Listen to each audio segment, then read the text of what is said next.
अब सुख समृद्धि की बात मत छोड़ो, ये तो कोई कर ही नहीं सकता। बाबा जी ने सन 1980 में कहा, दिल्ली की गद्दी पर बैठकर कोई भी माई का लाल देश की गरीबी, महंगाई, बेरोजगारी को नहीं खत्म कर सकता, देश के बढ़ते टैक्सों की भरमार को नहीं रोक सकता, चोरी डकैती कत्ल बलात्कार इनको नहीं रोक सकता, और गंदे खान पान की बिक्री इसको भी नहीं रुकवा सकता।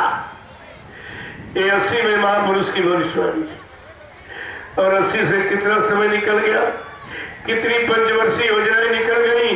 क्या इन्होंने बाबा जी के संदेश को नहीं सुना था? अरे तुम करके दिखा देते, और नहीं अब करके दिखा दीजिए, अभी तो वक्त है आपके लिए।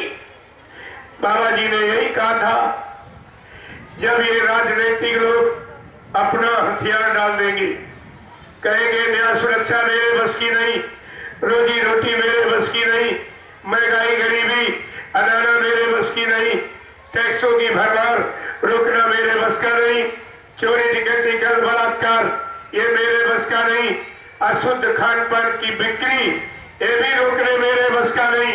तब बाबा जी ने कहा था, तब बच्चा मैं अपना ब्रह्मास्त्र उठाऊंगा। तो बाबा जी के ब्रह्मास्त्र को सब भूल गया। 18 वर्षों तक आपको प्रचार कराया दूरदर्शी का, और तुम सब भूल गए। बाबा जी के 2 ब्रह्मास्त्र, एक दूरदर्शी एक भूम ज्योतक। कहा था बच्चा इनको संभाल के रख लो, आगे आने वाले समय में इनका ही प्रयोग होगा, इनके द्वारा ही देश को सच्ची सुख शांति मिलेगी, और सबको न्याय और सुरक्षा और रोजी रोटी की व्यवस्था हो सकेगी। बाकी ये काम कोई नहीं कर सकता। और तुम खुद ही भूल गए, तुमसे 18 वर्ष प्रचार करे तुम ही भूल गए। और जबकि आपके सामने एक परिचय दिया गया, जैसे राइफल के नाल से जब गोली निकल जाती है तब परिणाम आता। क्या गोली निकलने पहले कोई परिणाम बता सकता? जब गोली निकल जाती है, फायर हो जाती, तब परिणाम आता कि बच गया, कि मर गया, कि घायल हो गया। ये परिणाम बाद में आता है।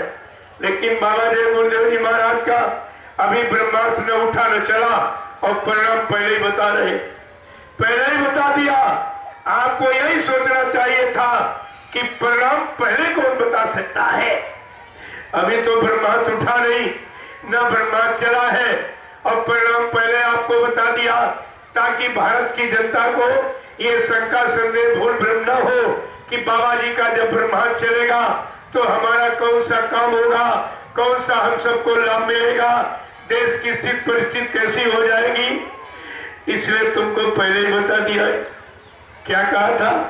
दूरदर्शी आएगी, धरा पर सती उलाएगी, दूरदर्शी का ऐलान, स्वर्ग बनेगा हिंदुस्तान, दूरदर्शी का पैगाम हर बच्चे को देगी काम, दूरदर्शी आएगी, माँ बहनों की लाज बचाएगी, दूरदर्शी का संकल्प 100 मन बीघा देंगे खेत, और दूरदर्शी का उद्देश्य विश्व गुरु हो भारत देश, विश्व गुरु हो भारत देश। ये दूरदर्शी का संकल्प, ये इन हिजड़ों नामर्दों का संकेत नहीं है, यह है महापुरुषों का संकेत। लादे कोई कर दे, उन्होंने अपनी योजना भी बता दी, व्यवस्था भी बता दी। अगर कोई लाने सकता है लादे, करके दिखा दे, उसी का नाम हो जाएगा। कहा मैं तब तक तो चुपचाप बैठा हूं जब तक इनको मौका दिया।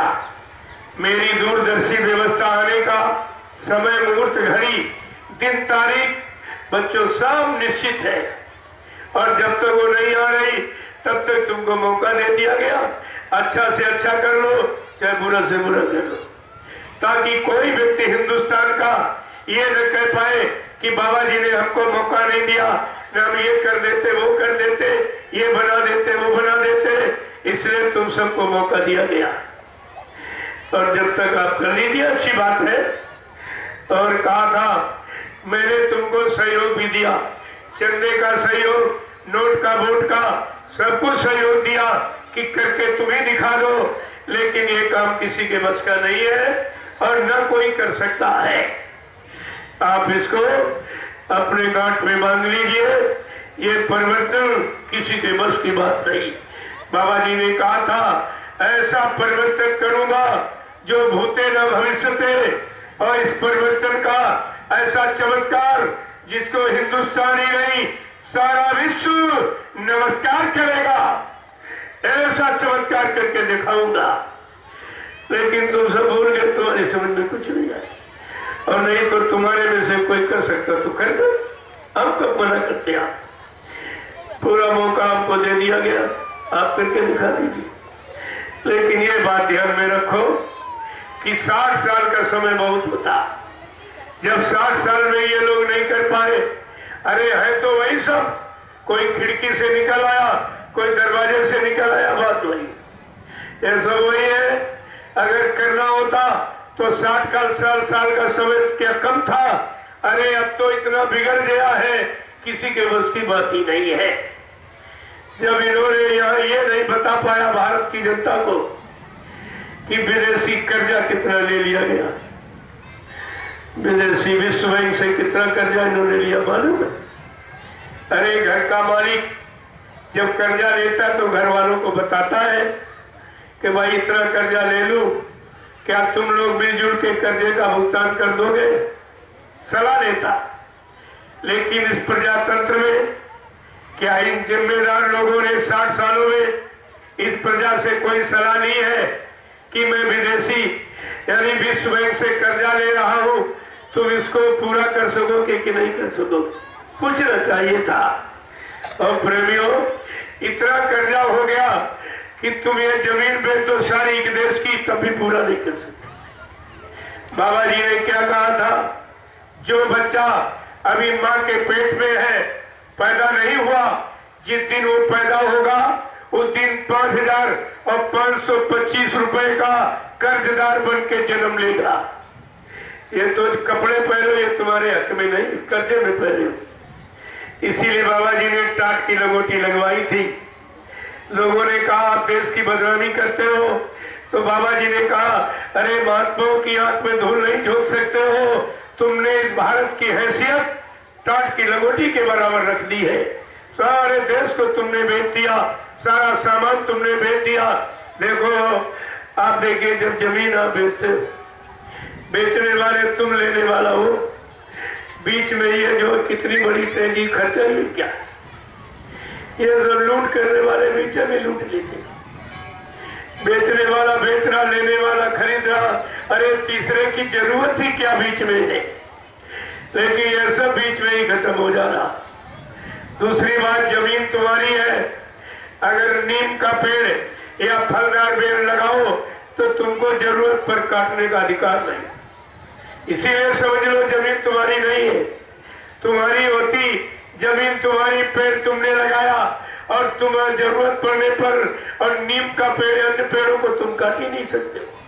फिर भी तुम्हारी बुद्धि में नहीं आ रहा, तुम्हारा सब बिक चुका, तुम्हारा सारा अधिकार ही खत्म हो चुका।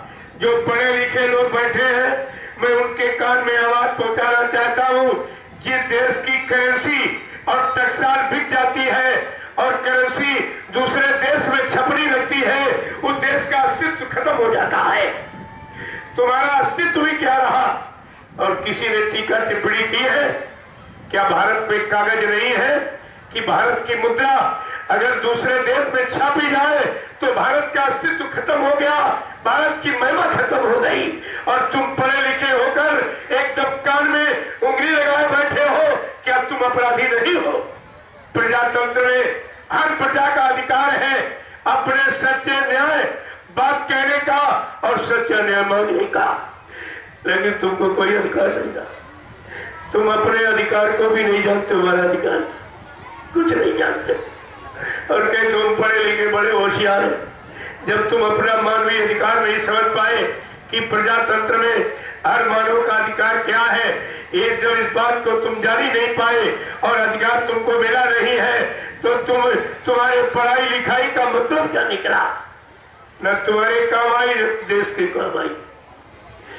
तो एक चीज पे विश्वास विचार कीजिए, मैं केवल इशारे कर रहा हूं, अगर पूरा राज खोल दूं तो देश में खड़बड़ हो जाएगी, अभी देश में खड़बड़ हो जाएगी।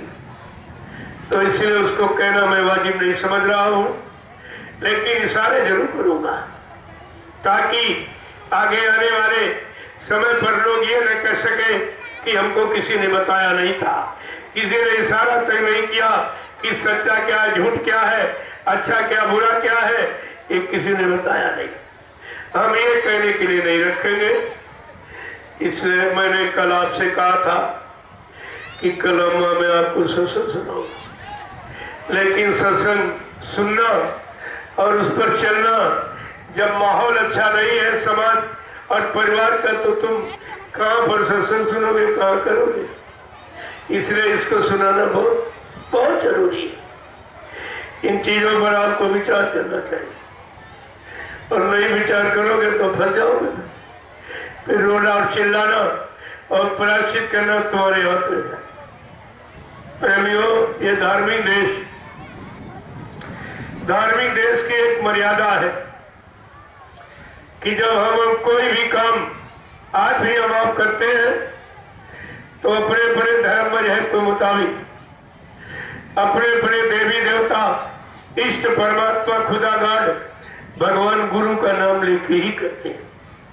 ये भारत देश की मर्यादा है। यद्यपि आपने देवी देवता कोई नहीं देखे, ना तुमने खुदा परमात्मा देखा है, या ये बिना देखे का रिश्ता आपने कैसे बना लिया?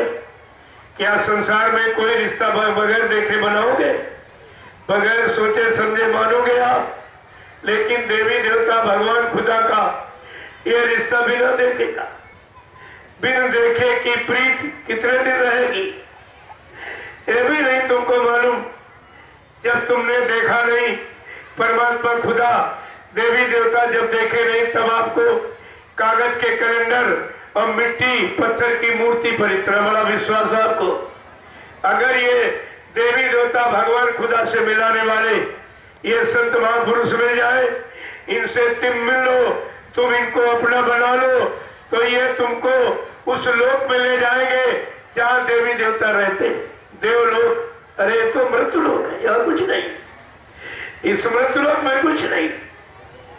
अगर देवलोक जाना चाहते हो, देवी देवताओं का दर्शन करना चाहते हो, ब्रह्मलोक में ब्रह्मा का दर्शन करना चाहते हो, विष्णुलोक में विष्णु भगवान का दर्शन करना चाहते हो, और शिवलोक में भगवान शंकर का दर्शन करना चाहते हो, साकेत लोक में भगवान राम का दर्शन करना चाहते हो, और गोलोक में भगवान कृष्ण से मिलना चाहते हो, दर्शन करना चाहते हो, तो संत महापुरुष जो युक्ति देते, जिसको नाम दान कहते, ये नाम की कमाई करके जब जीवात्मा जगेगी और मृत लोक से चलेगी तो सारे लोगों का दर्शन करती हुई और सारे मंडलावर्ती वो जो वहां के मालिक मुखिया उनसे मिलती हुई चली जाएगी। अरे तब सच्चा दर्शन होगा।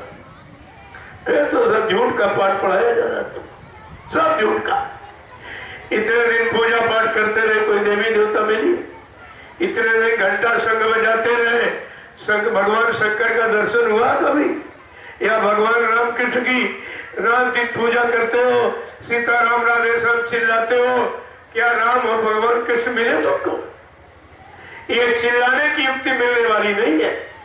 जो संत महापुरुष नाम की युक्ति देते हैं, जो नाम दान घर गृहस्थी परिवार में, जब तुम्हारे पास कोई काम न हो, शाम को सोने के लिए जाओ तो सोने के पहले और भोजन के पहले इसी मनुष्य मंदिर में बैठकर आत्मा से भगवान का सच्चा भजन करो और रूह से खुदा की सच्ची इबादत करो, तब भगवान खुदा मिलेगा। ऐसे नहीं, ये चिल्लाने से नहीं। और तुमने एक आदत बना ली और उसी चिल्लाने की आदत को तुम सब लोग इबादत करने लगे, भजन पूजा करने लगे।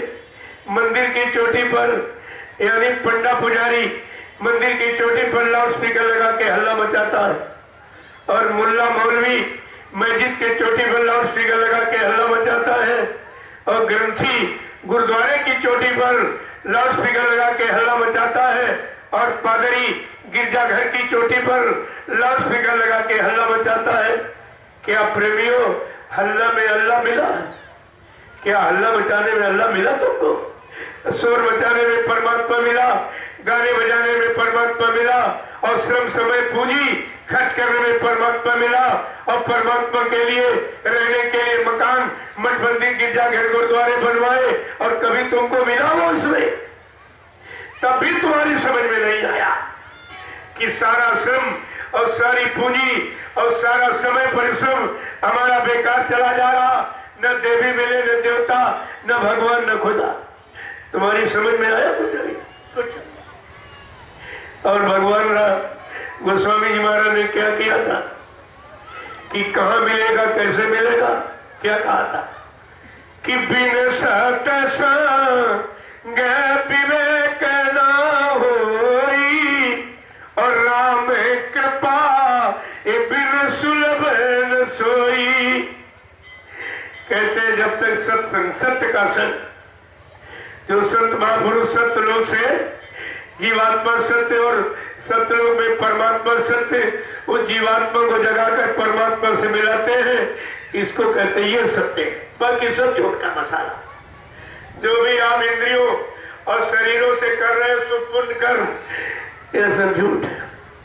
यह संसार तक सीमित है, जीवात्मा से इसका कोई लाभ नहीं मिलेगा।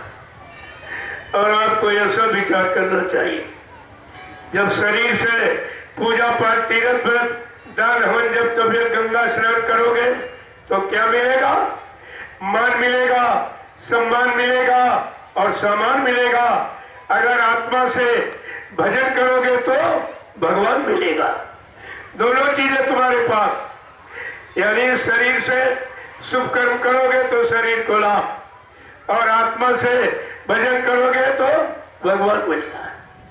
दोनों चीजें चाहे दोनों प्राप्त करो, चाहे को प्राप्त करो। और आपको यह सोचना चाहिए था, लेकिन तुमको किसी ने बताया नहीं आज तक कि शुभ कर्म, चाहे शुभ कर्म करो चाहे अशुभ करो, चाहे पाप करो चाहे पुण्य करो, इन दोनों कर्मों का फल इस मृत्यु लोक में मिलेगा आपको। अच्छे कर्म करोगे धनी मानी परिवार में जन्म हो जाएगा, बुरे कर्म करोगे गरीब के यहाँ जन्म, जहाँ मुश्किल से 24 घंटे में रोटी मिल पाएगी। ये कर्मों का परिणाम यहीं पर है। लेकिन पाप और पुण्य दोनों कर्म जब छूट जाए, दोनों कर्मों की गंदगी जब उतर जाएगी, तब जीवात्मा अपने घर जा सकेगी। ये दोनों कर्मों की गंदगी उतारने का काम संत महापुरुष करते हैं।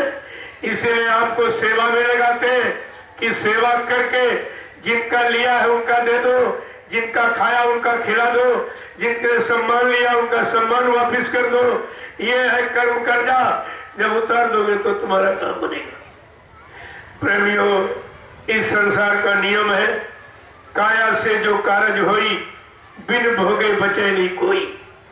शरीर से जो भी आप अच्छा बुरा करोगे, मनसा वाचा कर्मणा, उन सबका फल भोग मृत्युलोक मंडली ही है और कहीं नहीं है। तभी भगवान कृष्ण ने उद्धव से कहा था, उद्धव पाप पुण्य जब दो न से, उद्धव वो हमारे पूर्वा से, उद्धव मेरे गोलोक परम धाम वो जा सकेगा जो पाप पुण्य कर्म दोनों को यहीं पर उतार देगा। तो उद्धव ने कहा, भगवान ये आप उतार दीजिए। कर नहीं, ये मेरा अधिकार है, मेरे में अधिकार नहीं है। मैं आपको युक्ति बता सकता हूं। उद्धव जाओ बद्री का आश्रम। जब कभी ज्योतिर्निष्ठ ब्रह्मनिष्ठ संत महापुरुष इस धरती पर आएंगे और नाम की युक्ति बताएगा, उस नाम की युक्ति को लेकर आत्मा के घाट पर बैठकर जब नाम की कमाई करोगे, जीवात्मा जगेगी और परमात्मा से मिलेगी। तब उद्धव तुम हमारे परम धाम गोलोक आ सकते हो। देखो कृष्ण ने भी यही कहा, उद्धव पाप पुण्य जब दो न से, उद्धव वो हमरे पूर्वा से। ये पाप पुण्य कर्मों की गंदगी यही आपको उतारनी पड़ेगी। और ये भी पाप पुण्य कर्मों की गंदगी उतारना भी कोई नहीं जानता बिना संत सदगुरु के। ये तुम्हारा काम न इधर का और न उधर का, किसी तरह का भी काम कोई नहीं करा सकता। ये किसी के बस की बात नहीं है। अगर बस की बात होती तो सदगुरु दयाल को आने की क्या जरूरत है? मैं आपसे यही पूछ रहा हूं, अगर भगवान का काम इंसान कर लेते तो इस भारत भूमि पर बार बार भगवान को जन्म लेने की क्या जरूरत थी? अगर इंसान काम कर देता भगवान का, तो भगवान को आने की क्या जरूरत? अगर गुरु का काम शिष्य कर देता, तो गुरु को आने की यहाँ क्या जरूरत थी? ये मोटी बात तुम पकड़ के नहीं रख पाए और तुम्हारी समझ में कुछ नहीं आया। तुम्हारे लिए सब खलमंडली ही हो गई।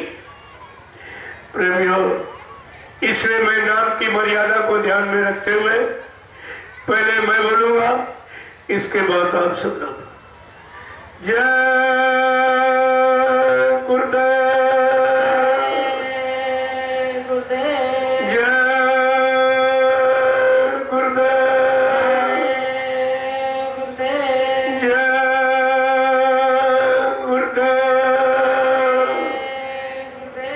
जय गुरुदेव। नाम किसका?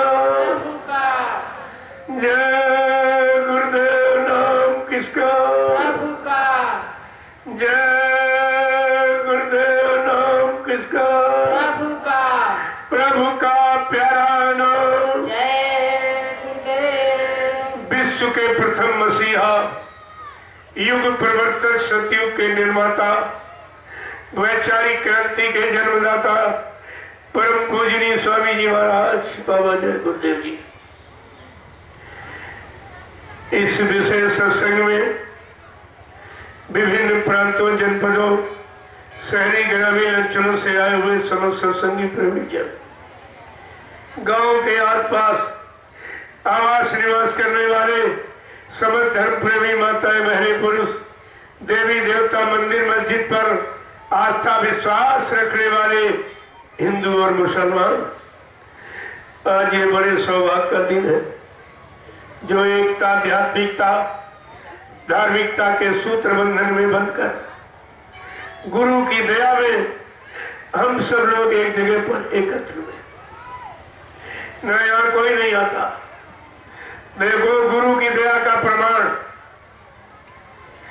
कोई भी व्यक्ति आता है तो उससे कोई जात पात नहीं पूछता, न पूछता तुम गरीब हो, अमीर हो, तुम हिंदू हो, मुसलमान, सिख, ईसाई, ब्राह्मण, क्षत्रिय, वैश्य, सज्जन हो, तुम पढ़े लिखे, अनपढ़ हो, कुछ नहीं। केवल जय गुरुदेव बोलता है, कहता मेरा गुरु भाई आ, गुरु भाई मिल गया। प्रेमियों, जिस नाम के लेते भाईचारा प्रकट हो जाए, क्या उस नाम को छोटा मोटा समझते? आज तो समाज में सब खत्म हो चुका। रामचरितमानस के अखंड पाठ समाज परिवारों में हो रहे, लेकिन प्रेमियों, राजनीति धर्मनीति का पतन हो गया। सती अनुसुईया सीता की कहानी सुनाई जा रही और नारी का पतन हो गया। राम और भरत मिलाप तुमको सुनाए दिखाए जा रहे, लेकिन भाईचारा चला गया। ये क्या है? अरे ये सब बताना पड़ेगा आपको। समय किसी को माफ नहीं करता, समय सबसे पूछेगा। इसीलिए कहा गया, समय बलि नहीं होते, मनुष्य बलि नहीं होते हैं, समय हो तो बलवान। और भिल्लन लूटी गोपिका, वही अर्जुन वही पान। प्रेमियों, समय किसी को माफ नहीं करता।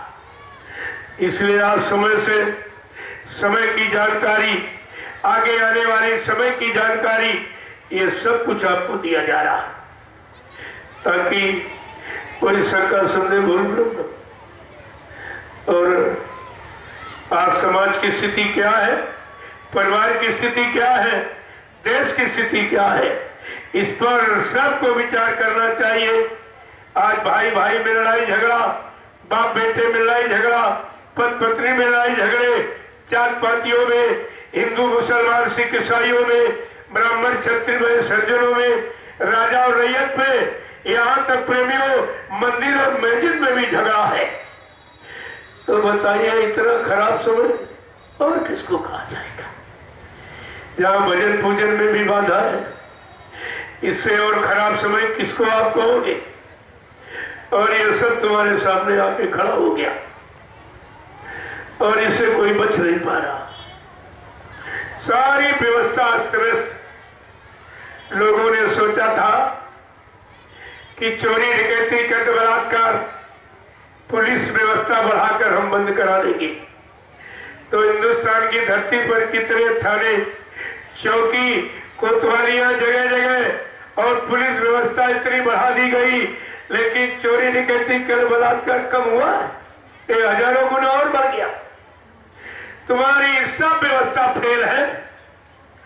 फिर तुमने बुद्धि के घोड़े दौड़ाए, कहा कि स्कूल बढ़ा दो, कॉलेज बढ़ा दो, तो जगह जगह स्कूल कॉलेज बढ़ा दिए गए, लेकिन चरित्र और नैतिक शिक्षा और खान पान की शिक्षा और वह शिष्टता और सभ्यता, आचार विचार सब खत्म हो गया। क्या स्कूल बढ़ा के आपने क्या किया? अरे कोई सुधार किया? कोई नैतिक सुधार, कोई चरित्र सुधार, कोई खान पान का सुधार, कोई बोलने चालने की शिष्टता सभ्यता, कुछ नहीं, सब खत्म हो गया। फिर आपने कहा चलो, यानी मतलब डॉक्टर वैद्य हकीम बढ़ा दो, दवाखाने बढ़ा दो। तुमने दवा बनाने की मिल और फैक्ट्रियां चला दी, लेकिन बीमारी 200 गुना आगे बैठी है, क्योंकि बाबा जी ने कहा था नित्य नई बीमारियां होगी, एक की दवा 100 में न मिलेगी। कहा आगे ऐसा समय आ रहा, अगर ये गंदा खान पान, जो मुर्दा मांस भोजन, ये न रोका गया और बुद्धि नशा शराब जिसके पीने से बुद्धि पागल हो जाती है, माँ बहन बेटी बहू की पहचान खत्म हो जाती, अगर इसको न रोका गया तो कुदरत ने ऐसी जानलेवा बीमारियां बना के तैयार की है कि डॉक्टर वैद्य हकीम समझ नहीं पाएगा और मरीज खत्म हो जाएगा। और कहा ऐसी दवा बीमारी बन गई जो मिनट बड़ा होता है, पल घड़ी नहीं लगेंगे, गांव के गांव, मुल्क के मुल्क, शहर के शहर साफ हो जाएंगे। ये सब देखिए महापुरुषों ने रोकथाम किया। बीमारी किससे आ रही वो तो रोका नहीं जा रहा, तो दवाएं नहीं जा रही, दवाएं। अरे दवाओं से बीमारी नहीं, बीमारी अच्छे खान पान से चली जाएगी, अच्छी संग सोवर से, अच्छे कर्म क्रियाकलाप से बीमारी समाप्त हो जाती है। वो तो कुछ नहीं, उसकी तो भरमार हो रही। तो आपने जो जो सोचा सब खत्म। और तुमने कहा हमको न्याय, वकील और न्यायालय मजिस्ट्रेट से मिल जाएगी, तो वकीलों की तो देश में मार्केटें लग गई, जगह मार्केट बन गई, इतना वकील। अरे इसका नाम है वकील, वो कील है, जहां दराज ना हो ठोक तो दराज बना देती है, आमदनी का रास्ता निकाल लेती है, धन लूटने का जरिया बना देती है, उसको वकील कहते हैं। क्या तुम्हारे देश में कभी ऐसा था? कोई एक आध बरिष्ठर, अब तो एकदम मार्केट बन गई और न्याय का कहीं पता नहीं, न्याय का नामो निशान नहीं। बाबा जी ने कहा था अगर खेत के झगड़े का फैसला मेड़ पर होगा तो सही होगा, और झगड़ा खेत में है तो फैसला मेड़ पर होना चाहिए, लेकिन फैसला फासले पर हो गया, यानी फैसला नहीं हुआ, फासला हो गया। कहा कि वहां जाओ, उस स्टेशन जाओ, और ये कोर्ट में और उस कोर्ट में, यानी फैसला बढ़ गया। काश्तकार के गरीब के पास ना इतना पैसा है किराया लगा के पहुंचेगा और न पैसा दे सकेगा, लिहाजा न्याय पैसे की लड़ाई है, सिद्धांत की लड़ाई नहीं रही। ये भारत देश में सब खत्म हो गया। नहीं तो बाबा जी ने सन 1980 में कहा था जो असली भारतीय संविधान जो सप्त ऋषियों के द्वारा लिख के रखा गया भारत की खुशहाली के लिए, अगर वो संविधान खोल करके रख दो तो ये जितने भी देख रहे हो ये सब 302 के मुलजिम ही निकलेंगे, ये सब मुलजिम निकले। कोई भी ऐसा नहीं है जो गद्दी पर बैठने के पहले 2-4-10 का मर्डर नहीं करा देता, 2-4-10 का कत्ल नहीं करा देता। जब खून करके गद्दी पर हत्यारा बैठा हुआ है तो क्या इतिहास को सुकून शांति मिलेगी? अगर एक गाय किसी से धोखे से मर जाती थी तो बेचारा अपना मुंह लपेट कर छिपा करके और अपने पाप कर्म का प्रायश्चित करके भीख मांगता था दरवाजे दरवाजे, कहता था मेरे अपराध को क्षमा कर दीजिए। और ये इतने हत्यारे और जो कहते तुम ये शासन चलाएंगे, ये देश चलाएंगे, अरे मतलब ये न्याय करेंगे, जिनके दिल दिमाग पे न्याय है ही नहीं, अन्याय है और पाप है और लूट है और स्वार्थ है, लोग लालच है, ये देश को चलाएंगे। आपने कभी ये भी विचार नहीं किया कि देश को किसने चलाया? भगवान राम ने, भगवान कृष्ण ने। और किसके द्वारा चलाया? वशिष्ठ गुरु और विश्वामित्र गुरु। भगवान राम को दो गुरुओं की जरूरत पड़ी, तब उनका राज्य चला। और आज का ये सब क्या कह रहा? कहते गुरु क्या होता है? कहते गुरु कुछ नहीं। इसीलिए देख दीजिए स्थिति क्या बन गई। तुम्हें ऐसा विचार करना चाहिए, ये भारत देश गुरुओं का देश। भगवान कृष्ण ने, भगवान राम ने बगैर गुरु के कदम नहीं उठाया, बगैर उनके आदेश के कुछ। जो आदेश हुक्म हुआ उसको सिर माथे रखा। उनके राज का इतिहास आज भी प्रशंसनीय और पूजनीय है, लेकिन नेताओं के इतिहास को कोई पढ़ रहा है? अभी क्या, आगे आने वाले समय पर इनके इतिहास पर लोग थूक देंगे, ये थूकेंगे इस पर लोग। जो ये स्थिति बनने जा रही है और बना के खड़ी कर दी। जन जन रो रहा है, कोई खुश नहीं दिखाई देता। तो तुमको ये तो विचार करना चाहिए। ये सब चीजें ध्यान में रखिए आप। जब रखोगे तो सब तुम्हारा। जब जब आपत्ति मुसीबत आती है और इंसान जब अपने धन बल, बौद्धिक बल, शारीरिक बल और जन बल से सब फेल हो जाता, तब वो संत महात्माओं के करीब जाता। इसके पहले कोई नहीं जाता। इसके पहले अपना बल बोनस लगाते हैं। तो हर युग का इतिहास आपके सामने है कि जब सतयुग में प्रहलाद को सताया गया, भक्त प्रहलाद अपने पिता हिरण्यकश्यप से कहता, पिताजी ये समय युग का नाम है हरि नाम, इसको लो, तुम्हारा भी कल्याण हो जाएगा। तो वो हिरण्यकश्यप क्रोध में आपके क्या कहता, अरे दुष्ट, किसी और को भगवान की संज्ञा देकर मेरा अपमान कर रहा है। तुझे नहीं मालूम है मैं ही ब्रह्मा, मैं ही विष्णु, मैं ही शंकर कहाया हूँ और त्रैलोक की शक्ति उनमें मैं समाया हूँ। सूर्य और चंद्र मेरी आज्ञा से उदय और अस्त होते हैं, मेघ मेरे इशारे से सदैव जलवृष्टि करती है। इतना बड़ा अहंकार जिसके अंदर, और बेचारा प्रहलाद को दंडित कर रहा है जो भगवान का नाम ले रहा। प्रेमियों, भगवान के नाम लेने वालों की यही दशा हुई हमेशा। क्यों? भक्त अपमान होने पर सजा कुदरत सुनाती है। जब तक भक्तों का अपमान नहीं होगा, कुदरत सजा नहीं सुनाएगी। भक्तों का आंसू नहीं निकलेगा, मालिक नहीं फरियाद करेगा। ये सब चीजें आपको ध्यान में रखनी चाहिए पिछले इतिहासों को पढ़कर। और बड़े आपने प्रहलाद का इतिहास पढ़ा है कि जबकि सबसे बड़ा रिश्ता मोह ममता का बाप बेटे का होता, औलाद से बढ़कर कोई प्यारी चीज बाप को नहीं होती। लेकिन देखो सतयुग में, चलो कलयुग हो तो मान लिया जाए, सतयुग में वो प्रहलाद भक्त बेचारा और उसका बाप हिरण्यकश्यप मार डालने का पूरा प्रयास कर रहा, यानी पहाड़ों से गिरा रहा, हाथी से कुचला रहा, और ये भी नहीं समझ पा रहा कि मैं मारने का प्रयास करता हूं, इसका बचाने वाला कितना महान, मेरे मारने का इस पर कोई प्रभाव नहीं पड़ता। उसकी यह भी समझ में नहीं आ रहा। क्यों? विनाश काले विपरीत बुद्धि। जब जिनका विनाश होने को होता है, पाप का घड़ा भर जाता है, जब वो फूटने को होता है तो उसकी बुद्धि कभी अच्छे काम को न करेगी, न अच्छी सलाह को कभी मानेगी। ये प्रमाण है इतिहास का। तो बेचारा वो हिरण्यकश्यप, उसने क्रोध में आके एक लोहे का पोल खंभा एकदम अग्नि से लाल करा दिया, तपा दिया, और कहा इस खंभे में इसको बांधो प्रहलाद को। और कह रहा, तलवार उठा के कह रहा, बोल तेरा हरि कहाँ है? प्रहलाद कह रहा, पिताजी तुम्हारे में मेरा हरि ही बोल रहा है, तुम्हारी तलवार की धार में मेरा हरि भी बैठा है, इस लोहे के गर्म खंबे में मेरा हरी है।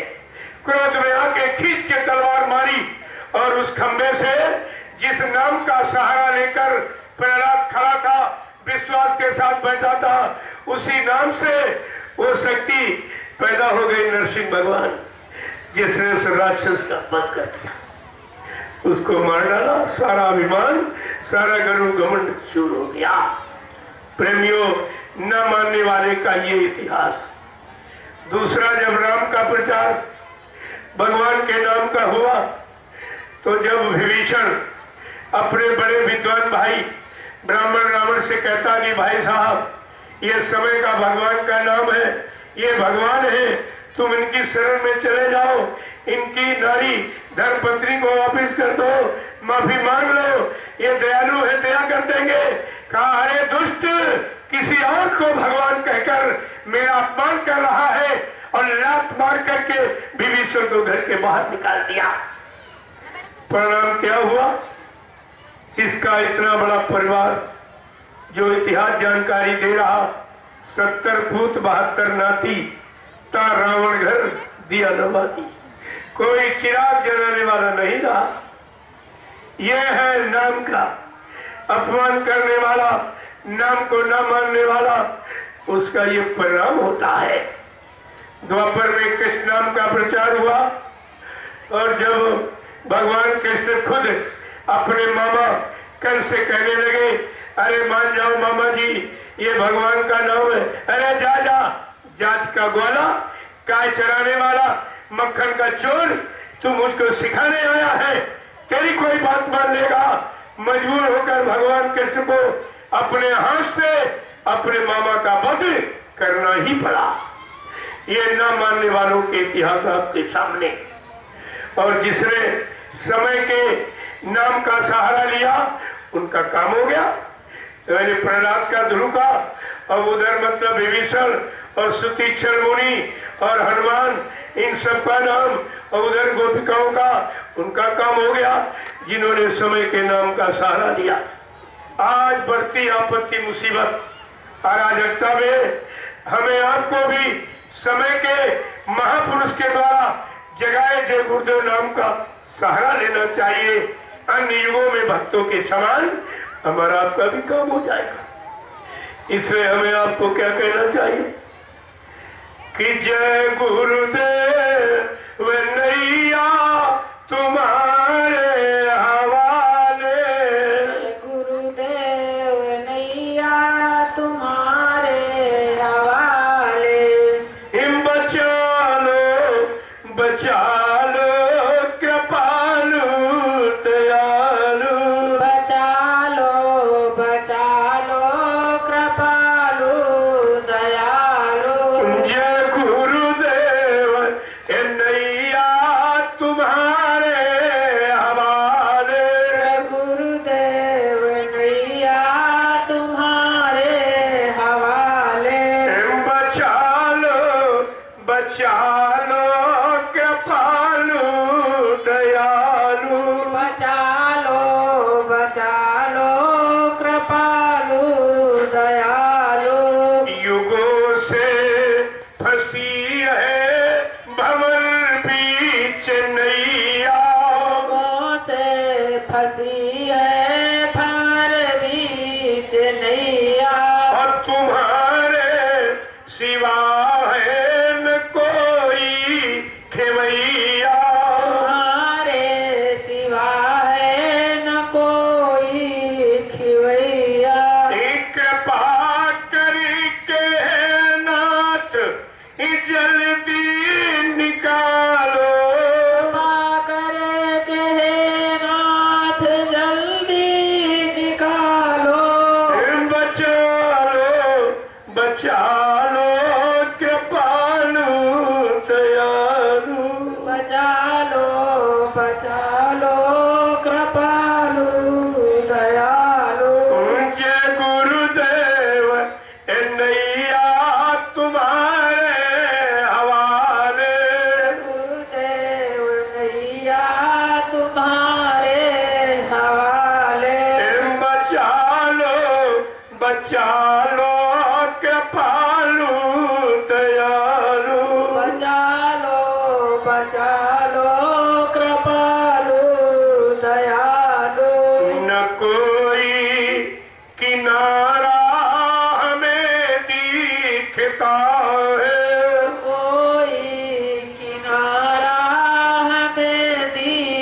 सूझता है, और न कोई सहारा मुझे सूझता है। कोई सहारा मुझे सूझता है।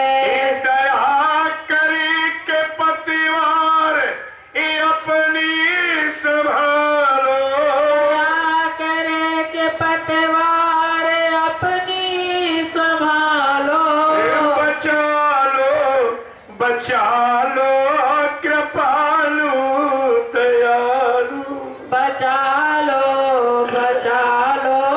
कृपालु दयालु। जय गुरुदेव नैया तुम्हारे हवाले, गुरुदेव नैया तुम्हारे हवाले। बचा लो कृपालु दयालु, बचा लो कृपालु दयालु। जिधर देखता हूँ उधर काल माया, इधर देखता हूँ उधर काल माया। और तुम्हारे सिवा कोई रक्षक न पाया, तुम्हारे सिवा कोई रक्षक न पाया। चरण की शरण दे के अपना बना लो, शरण की शरण दे के अपना बना लो। एक सत्संग सेवा में स्वामी लगा लो, सत्संग सेवा के स्वामी लगा लो।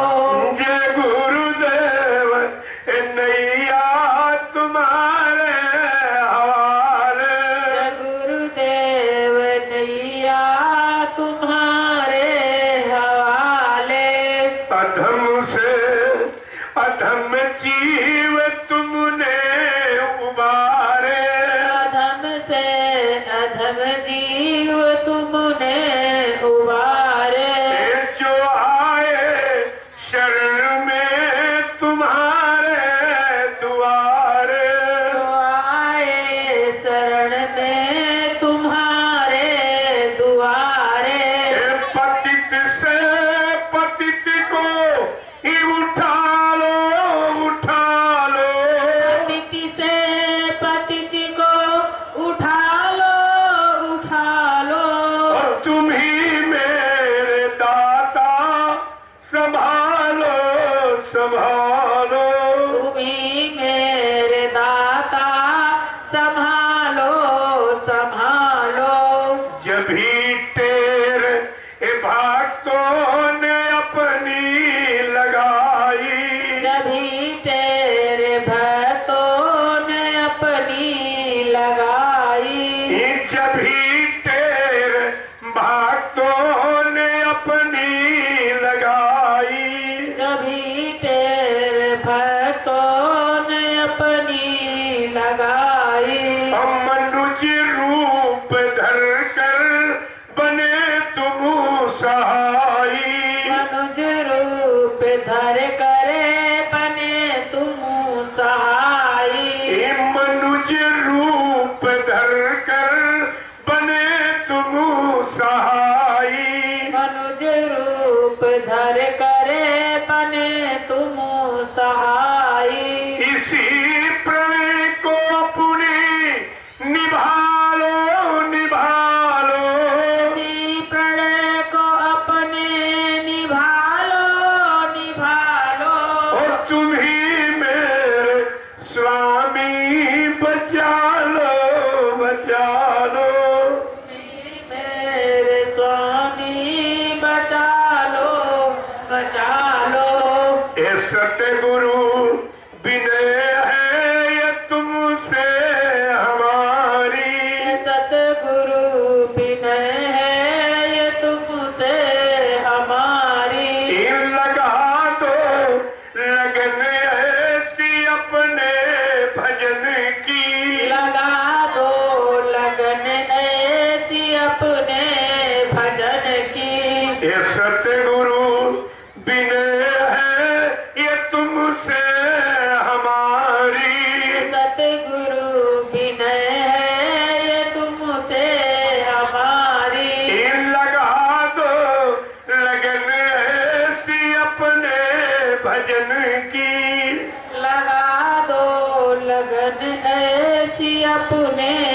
भजन की कि सोई सूरत को जगा लो जगा लो, सोई सूरती को जगा लो जगा लो, कि अपने में मालिक मिला लो मिला लो, कि अपने में मालिक मिला लो मिला लो।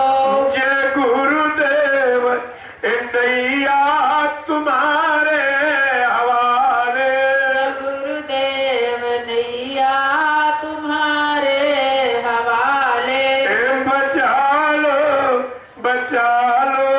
कृपालु दयालु, बचा लो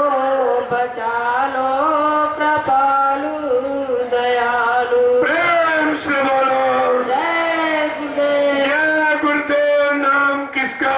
प्रभु का, प्रभु का प्यारा नाम। जय गुरुदेव। उपस्थित सत्संगी प्रेमियों, प्रेम जगह में मेरे को, मेरे जगह में जीव, जीव मिला में पीऊ वही से। प्रेम जगत में सार और कुछ सार नहीं है, लेकिन प्रेम प्रेम सभी कहे, प्रेम न छीने कोई, 8 पैर भीगा रहे प्रेम कहा वैसो। प्रेम गली साकरी जामे दोनों समय, शीश उतारे भुई धरे वो बैठे घर में आए। प्रेमियों, संत मत खाला का घर नहीं है, संत मता गजरात का चलता बंधन छोड़, ये हाथी का मत। जैसे हाथी अपनी रास्ता जा रहा और कुत्ते भूखा करते, लेकिन हाथी क्या कुत्तों की आवाज सुनने के लिए खड़ा हो जाता? अगर खड़ा हो जाएगा तो उसका रास्ता अवरुद्ध हो जाएगा। इसी प्रकार संत मत के प्रेमियों को चाहिए, ये दुनिया के लोग कुछ न कुछ कहते ही नहीं, क्योंकि तुम्हारा रिश्ता गुरु से है, दुनिया से नहीं है, दुनिया के सामानों से नहीं है, केवल गुरु की दी हुई युक्ति से तुम्हारा संबंध है। इसलिए यह सब चीजें आपको विचार में रखनी चाहिए थी। अगर ये तुम्हारे अंदर होती तो यह खलमंडली होने वाली नहीं थी। गुरु परिवार में कहते कि संत मत खाने की धारा, चढ़े सो उतरे पारा। प्रेमियों, संत मत तलवार की धार है, जो चढ़ेगा अपने घर जाएगा, जो फिसल जाएगा फिर संसार में स्वार्थ लोभ लालच में बह जाएगा, फिर काल की नगरी में चला जाएगा, पता नहीं कब आमन हो न हो। यह सब जानकारी आपको रखनी चाहिए। तो संत मत, सच्चा मत, यानी जीवात्मा को अपने घर जाने का मत, रास्ता भेद है, उसको संत मत कहते। तुमको यह भी नहीं मालूम संत मत यानी दयाल मत किसे कहते, काल मत किसे कहते। काल मत में रात पर धन दौलत मान सम्मान मिल सकता, लेकिन भगवान नहीं मिलेगा। भगवान दयाल मत में, जब संत दयाल देश से आए, जहाँ की ये जीवात्मा रहने वाली है, वहीं के जब संत आए तो इन्होंने भेज दिया, मैं तुम्हारे जहाँ है जीवात्मा, जिस देश की तू रहने वाली है, उसी देश का मैं रहने वाला, और उसी देश से तुमको मैं लेने के लिए आया हूँ। चलो इस नाम जात पर बैठ जाओ, मैं तुमको तुम्हारे घर पहुंचाता। कितना सरल, कितना बड़ा हमदर्द सहयोग, लेकिन कुछ नहीं। तुमने आपने अपने हमदर्दी, अपने हितैषी, अपने शुभचिंतक, अपने रहबर रहनुमा को ये नहीं पहचान पाया, तो फिर तुम्हारा काम कौन करेगा? कौन करेगा? अरे गुरु की पहचान इतनी सरल नहीं है। इन चर्म चक्षुओं से, जो शरीर में 2 आंखें लगी हैं, इनसे गुरु नहीं पहचाना जाता। ये संसार को पहचानने के लिए दी गई है, और गुरु आत्मा का विषय है, जो आत्मा में दिव्य ज्ञान चक्षुष्यु नेत्र थर्ड आई है। जब वो तुम्हारी खुलेगी तब गुरु को तुम पहचानोगे, जीवात्मा को भी और गुरु को भी और परमात्मा को।